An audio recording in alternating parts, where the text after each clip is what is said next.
سل بني إسرائيل كم آتيناهم من آية بينة ومن يبدل نعمة الله من بعد ما جاءته فإن الله شديد العقاب. Ask the children of Israel how many signs of evidence we have given them. And whoever exchanges the favor of Allah for disbelief after it has come to him, then indeed Allah is severe in penalty. زين للذين كفروا الحياة الدنيا ويسخرون من الذين آمنوا والذين اتقوا فوقهم يوم القيامة والله يرزق من يشاء بغير حساب.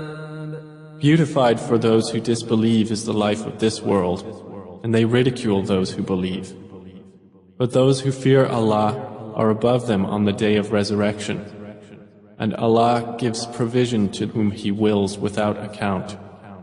كان الناس أمة واحدة فبعث الله النبيين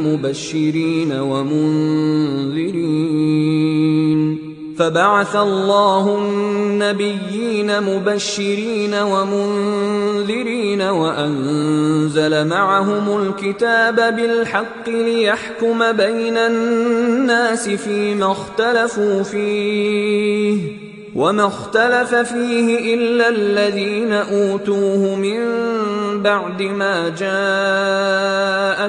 البينات بغيا بينهم فهدى الله الذين آمنوا لما اختلفوا فيه من الحق بإذنه والله يهدي من يشاء إلى صراط مستقيم. Mankind was of one religion before their deviation. Then Allah sent the prophets as bringers of good tidings and warners, and sent down with them the scripture in truth to judge between the people concerning that in which they differed. And none differed over the scripture except those who were given it, after the clear proofs came to them, out of jealous animosity among themselves. And Allah guided those who believed to the truth concerning that over which they had differed by His permission. And Allah guides whom He wills to a straight path. أم حسبتم أن تدخلوا الجنة ولما يأتكم مثل الذين خلوا من قبلكم مستهم البأساء والضراء وزلزلوا حتى يقول الرسول والذين آمنوا معه متى نصر الله ألا إن نصر الله قريب. Or do you think that you will enter paradise while such trial has not yet come to you as came to those who passed on before you? They were touched by poverty and hardship and were shaken until even their messenger and those who believed with him said, "When is the help of Allah?" Unquestionably, the help of Allah is near. يسألونك ماذا ينفقون قل ما أنفقتم من خير فللوالدين والأقربين واليتامى والمساكين وابن السبيل وما تفعلوا من خير فإن الله به عليم. They ask you, O Muhammad, what they should spend. Say, whatever you spend of good is to be for parents and relatives and orphans and the needy and the traveler. And whatever you do of good, indeed Allah is knowing of it.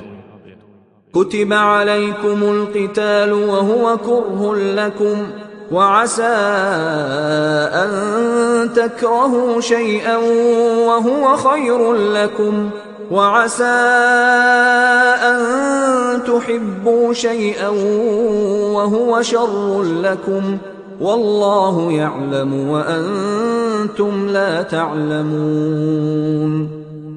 Fighting has been enjoined upon you while it is hateful to you. But perhaps you hate a thing and it is good for you, and perhaps you love a thing and it is bad for you. And Allah knows while you know not. يسألونك عن الشهر الحرام قتال فيه قل قتال فيه كبير وصد عن سبيل الله وكفر به والمسجد الحرام وإخراج أهله منه أكبر عند الله والفتنة أكبر من القتل ولا يزالون يقاتلونكم حتى يردوكم عن دينكم إن استطاعوا ومن يرتدد منكم عن دينه فيمت وهو كافر فأولئك حبطت أعمالهم في الدنيا والآخرة وأولئك أصحاب النار هم فيها خالدون. They ask you about the sacred month, about fighting therein. Say, fighting therein is great sin, but averting people from the way of Allah and disbelief in Him, and preventing access to Al-Masjid Al-Haram and the expulsion of its people therefrom are greater evil in the sight of Allah. And fitna is greater than killing. And they will continue to fight you until they turn you back from your religion if they are able. And whoever of you reverts from his religion to disbelief and dies while he is a disbeliever, for those, their deeds have become worthless in this world and the hereafter, and those are the companions of the fire. They will abide therein eternally. إن الذين آمنوا والذين هاجروا وجاهدوا في سبيل الله أولئك يرجون رحمة الله والله غفور رحيم. Indeed, those who have believed and those who have emigrated and fought in the cause of Allah, those expect the mercy of Allah. And Allah is forgiving and merciful. يسألونك عن الخمر والميسر قل فيهما إثم كبير ومنافع للناس وإثمهما أكبر من نفعهما ويسألونك ماذا ينفقون قل العفو كذلك يبين الله لكم الآيات لعلكم تتفكرون في الدنيا والآخرة ويسألونك عن اليتامى قل إصلاح لهم خير وإن تخالطوهم فإخوانكم والله يعلم المفسد من المصلح ولو شاء الله لأعنتكم إن الله عزيز حكيم. They ask you about wine and gambling. Say, in them is great sin, and yet some benefit for people, but their sin is greater than their benefit. And they ask you what they should spend. Say, the excess beyond needs. Thus Allah makes it clear to you the verses of revelation that you might give thought to this world and the hereafter. And they ask you about orphans. Say, improvement for them is best, and if you associate with them, they are your brothers. And Allah knows the corrupter from the amender. And if Allah had willed, He would have put you in difficulty. Indeed, Allah is exalted in might and wise. ولا تنكحوا المشركات حتى يؤمنن ولأمة مؤمنة خير من مشركة ولو أعجبتكم ولا تنكحوا المشركين حتى يؤمنوا ولعبد مؤمن خير من مشرك ولو أعجبكم أولئك يدعون إلى النار والله يدعو إلى الجنة والمغفرة بإذنه ويبين آياته للناس لعلهم يتذكرون. And do not marry polytheistic women until they believe. And a believing slave woman is better than a polytheist, even though she might please you. And do not marry polytheistic men to your women until they believe. And a believing slave is better than a polytheist, even though he might please you. Those invite you to the fire, but Allah invites to paradise and to forgiveness by His permission. And He makes clear His verses to the people that perhaps they may remember.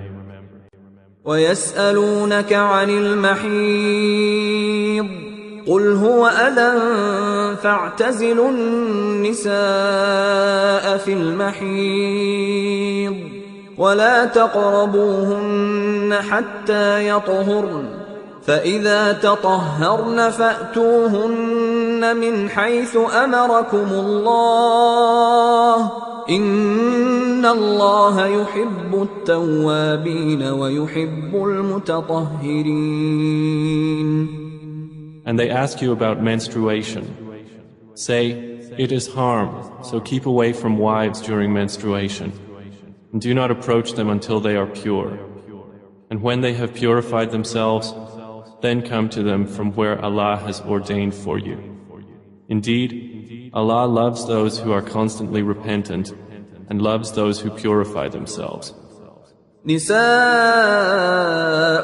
حرث لكم فأتوا حرثكم أنى شئتم وقدموا لأنفسكم واتقوا الله واعلموا أنكم ملاقوه وبشر المؤمنين. Your wives are a place of sowing of seed for you. So come to your place of cultivation however you wish and put forth righteousness for yourselves. And fear Allah and know that you will meet Him. And give good tidings to the believers. ولا تجعلوا الله عرضة لأيمانكم أن تبروا وتتقوا وتصلحوا بين الناس والله سميع عليم. And do not make your oath by Allah an excuse against being righteous and fearing Allah and making peace among people. And Allah is hearing and knowing. لا يؤاخذكم الله باللغو في أيمانكم ولكن يؤاخذكم بما كسبت قلوبكم والله غفور حليم. Allah does not impose blame upon you for what is unintentional in your oaths, but He imposes blame upon you for what your hearts have earned, and Allah is forgiving and forbearing. للذين يؤلون من نسائهم تربص 4 أشهر فإن فاءوا فإن الله غفور رحيم. For those who swear not to have sexual relations with their wives is a waiting time of 4 months. But if they return to normal relations, then indeed Allah is forgiving and merciful. وَإِنْ عَزَمُوا الطَّلَاقَ فَإِنَّ اللَّهَ سَمِيعٌ عَلِيمٌ. And if they decide on divorce, then indeed Allah is hearing and knowing. وَالْمُطَلَّقَاتُ يَتَرَبَّصْنَ بِأَنفُسِهِنَّ 3 قُرُوءٍ ولا يحل لهن أن يكتمن ما خلق الله في أرحامهن إن كن يؤمن بالله واليوم الآخر وبعولتهن أحق بردهن في ذلك إن أرادوا إصلاحا ولهن مثل الذي عليهن بالمعروف وللرجال عليهن درجة والله عزيز حكيم. Divorced women remain in waiting for 3 periods, and it is not lawful for them to conceal what Allah has created in their wombs if they believe in Allah and the Last Day. And their husbands have more right to take them back in this period if they want reconciliation. And due to the wives is similar to what is expected of them, according to what is reasonable. But the men have a degree over them in responsibility and authority. And Allah is exalted in might and wise. الطلاق مرتان فإمساك بمعروف أو تسريح بإحسان ولا يحل لكم أن تأخذوا مما آتيتموهن شيئا إلا أن يخافا ألا يقيما حدود الله فإن خفتم ألا يقيما حدود الله فلا جناح عليهما فيما افتدت به تلك حدود الله فلا تعتدوها ومن يتعد حدود الله فأولئك هم الظالمون. Divorce is twice. Then, either keep her in a reasonable manner or release her with good treatment. And it is not lawful for you to take what you have given them unless both fear that they will not be able to keep within the limits of Allah. But if you fear that they will not keep within the limits of Allah, then there is no blame upon either of them concerning that by which she ransoms herself. These are the limits of Allah, so do not transgress them. And whoever transgresses the limits of Allah, it is those who are the wrongdoers. فإن طلقها فلا تحل له من بعد حتى تنكح زوجا غيره فإن طلقها فلا جناح عليهما أن يتراجعا إن ظنا أن يقيما حدود الله وتلك حدود الله يبينها لقوم يعلمون. And if he has divorced her for the 3rd time, then she is not lawful to him afterward until after she marries a husband other than him. And if the latter husband divorces her or dies, there is no blame upon the woman and her former husband for returning to each other if they think that they can keep within the limits of Allah. These are the limits of Allah, which He makes clear to a people who know. وَإِذَا طَلَّقْتُمُ النِّسَاءَ فَبَلَغْنَ أَجَلَهُنَّ فَأَمْسِكُوهُنَّ بِمَعْرُوفٍ أَوْ سَرِّحُوهُنَّ بِمَعْرُوفٍ وَلَا تُمْسِكُوهُنَّ ضِرَارًا لِتَعْتَدُوا وَمَنْ يَفْعَلْ ذَلِكَ فَقَدْ ظَلَمَ نَفْسَهُ وَلَا تَتَّخِذُوا آيَاتِ اللَّهِ هُزُوًا واذكروا نعمة الله عليكم وما أنزل عليكم من الكتاب والحكمة يعظكم به واتقوا الله واعلموا أن الله بكل شيء عليم. And when you divorce women and they have nearly fulfilled their term, either retain them according to reasonable terms or release them according to reasonable terms. And do not keep them intending harm to transgress against them. And whoever does that has certainly wronged himself. And do not take the verses of Allah in jest. And remember the favor of Allah upon you and what has been revealed to you of the book and wisdom by which He instructs you.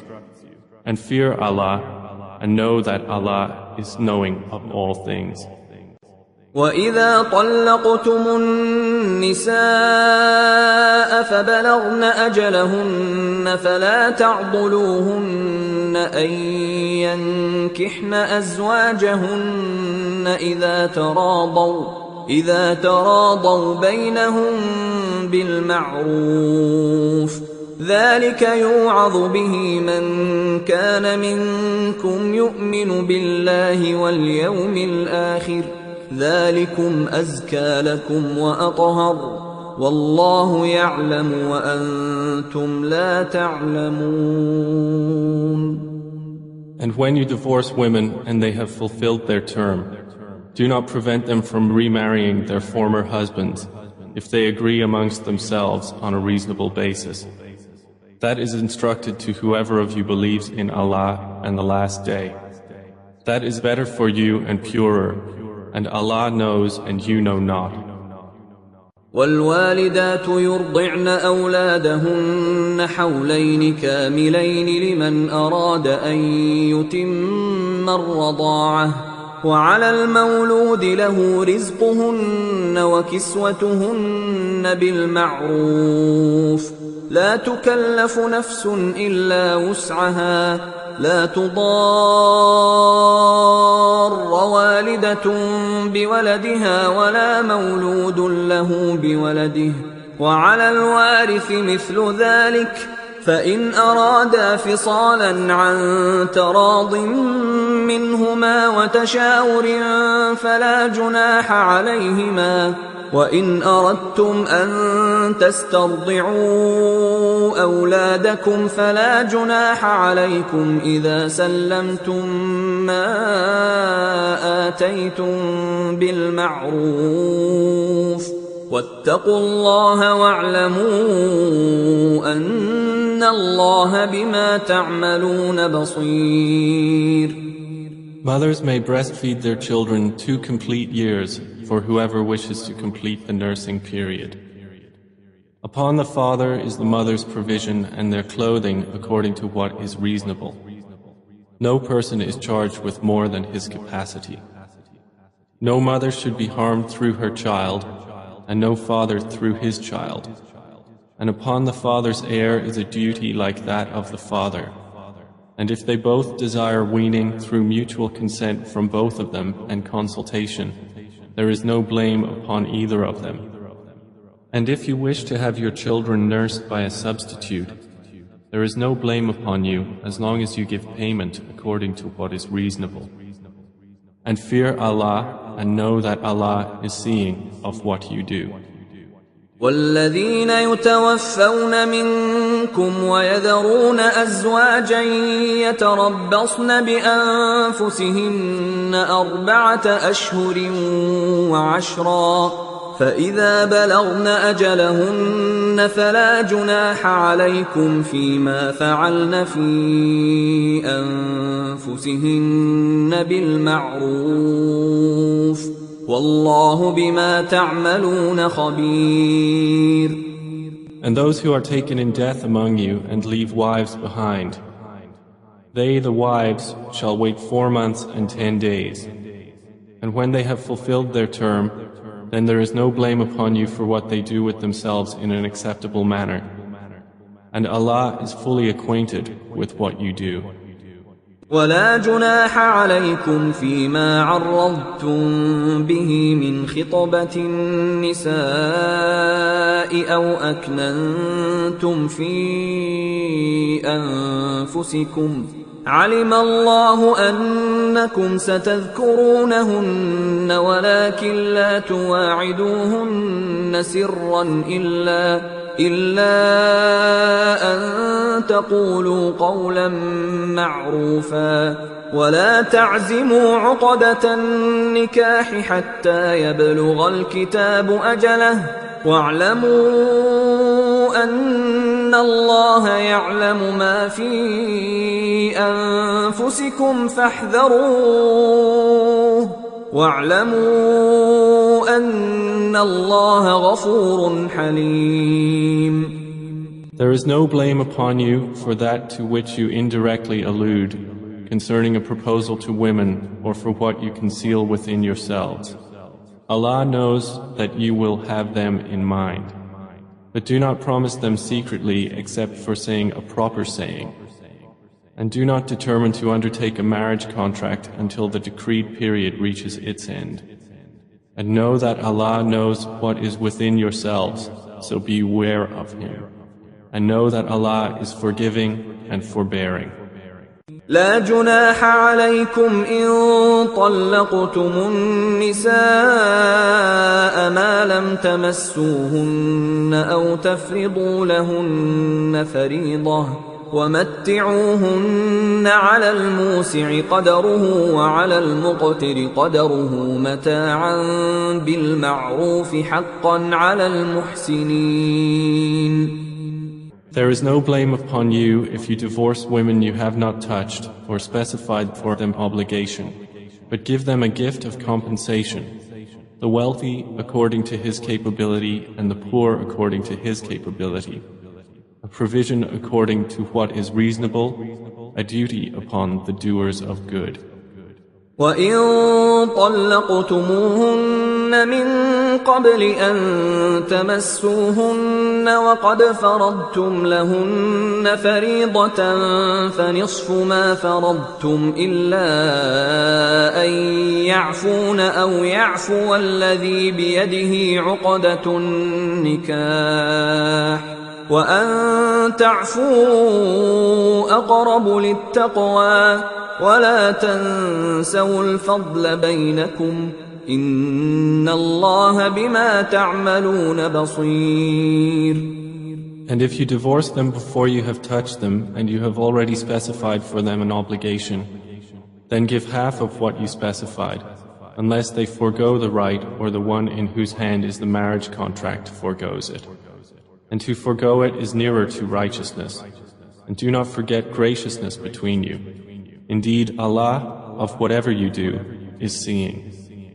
حافظوا على الصلوات والصلاة الوسطى وقوموا لله قانتين. Maintain with care the obligatory prayers and in particular the middle prayer, and stand before Allah, devoutly obedient. فإن خفتم فرجالا أو ركبانا فإذا أمنتم فاذكروا الله كما علمكم ما لم تكونوا تعلمون. And if you fear an enemy, then pray on foot or riding. But when you are secure, then remember Allah in prayer, as He has taught you that which you did not previously know. والذين يتوفون منكم ويذرون أزواجا وصية لأزواجهم متاعا إلى الحول غير إخراج فإن خرجن فلا جناح عليكم فيما فعلن في أنفسهن من معروف والله عزيز حكيم. And those who are taken in death among you and leave wives behind, for their wives is a bequest, maintenance for 1 year without turning them out. But if they leave of their own accord, then there is no blame upon you for what they do with themselves in an acceptable way. And Allah is exalted in might and wise. وَلِلْمُطَلَّقَاتِ مَتَاعٌ بِالْمَعْرُوفِ حَقًّا عَلَى الْمُتَّقِينَ. And for divorced women is a provision according to what is acceptable, a duty upon the righteous. كَذَلِكَ يُبَيِّنُ اللَّهُ لَكُمْ آيَاتِهِ لَعَلَّكُمْ تَعْقِلُونَ. Thus does Allah make clear to you His verses, that you might use reason. أَلَمْ تَرَ إِلَى الَّذِينَ خَرَجُوا مِن دِيَارِهِمْ وَهُمْ أُلُوفٌ حَذَرَ الْمَوْتِ فَقَالَ لَهُمُ اللَّهُ مُوتُوا ثُمَّ أَحْيَاهُمْ إِنَّ اللَّهَ لَذُو فَضْلٍ عَلَى النَّاسِ وَلَكِنَّ أَكْثَرَ النَّاسِ لَا يَشْكُرُونَ. Have you not considered those who left their homes in many thousands, fearing death? Allah said to them, "Die." Then He restored them to life. And Allah is full of bounty to the people, but most of the people do not show gratitude. وقاتلوا في سبيل الله واعلموا أن الله سميع عليم. And fight in the cause of Allah, and know that Allah is hearing and knowing. من ذا الذي يقرض الله قرضا حسنا فيضاعفه له أضعافا كثيرة والله يقبض ويبسط وإليه ترجعون. Who is it that would loan Allah a goodly loan so He may multiply it for him many times over? And it is Allah who withholds and grants abundance, and to Him you will be returned. ألم تر إلى الملأ من بني إسرائيل من بعد موسى إذ قالوا لنبي لهم ابعث لنا ملكا نقاتل في سبيل الله قال هل عسيتم إن كتب عليكم القتال ألا تقاتلوا قالوا وما لنا ألا نقاتل في سبيل الله وقد أخرجنا من ديارنا وأبنائنا فلما كتب عليهم القتال تولوا إلا قليلا منهم والله عليم بالظالمين.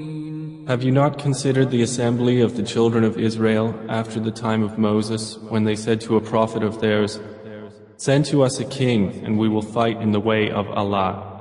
He said, "Would you perhaps refrain from fighting if fighting was prescribed for you?" They said, "And why should we not fight in the cause of Allah when we have been driven out of our homes and from our children?" But when fighting was prescribed for them, they turned away, except for a few of them. And Allah is knowing of the wrongdoers.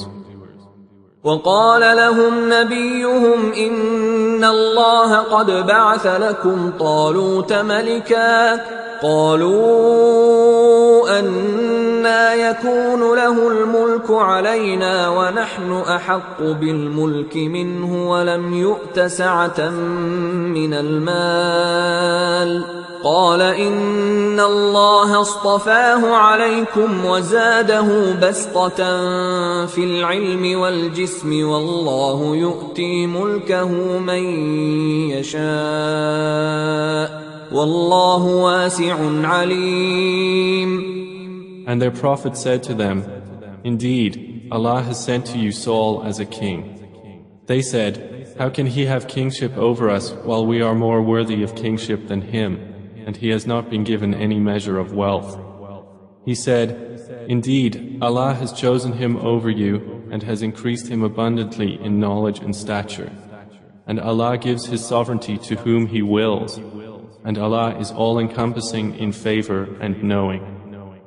وقال لهم نبيهم إن آية ملكه أن يأتيكم التابوت فيه سكينة من ربكم وبقية مما ترك آل موسى وآل هارون تحمله الملائكة إن في ذلك لآية لكم إن كنتم مؤمنين. And their prophet said to them, "Indeed, a sign of His kingship is that the chest will come to you in which is assurance from your Lord and a remnant of what the family of Moses and the family of Aaron had left, carried by the angels. Indeed, in that is a sign for you, if you are believers."